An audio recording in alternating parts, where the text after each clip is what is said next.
Bollywood king Shahrukh Khan के बेटे आर्यन खान के बाद अब बेटी सुहाना खान भी कानूनी उलझन में फंस गई हैं। भारतीय मीडिया रिपोर्ट्स के मुताबिक सुहाना ने मुंबई के करीबी इलाके अलीबाग में 12 करोड़ 91 लाख रुपए मालियत की ज़रूरी जमीन खरीदी है, जो 3 बहनों अंजलि, रेखा और प्रिया की विरासती जायदाद थी।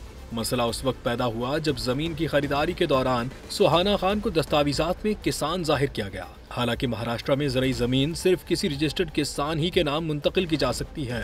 रिपोर्ट में दावा किया गया है कि सुहाना ने किसान होने की बुनियाद पर यह जमीन हासिल की, जो कि कानूनन मुतनाज़ हो सकता है। अब मकामी हुक्काम इस मामले की जांच कर रहे हैं और सुहाना को कानूनी कार्रवाई का सामना करना पड़ सकता है। याद रहे कि सुहाना खान हाल ही में नेटफ्लिक्स की फिल्म दी आर्चीज से अदाकारी की दुनिया में कदम रख चुकी हैं और अब वो खबरों में फिल्मी नहीं बल्कि कानूनी तनाज़े की वजह से हैं।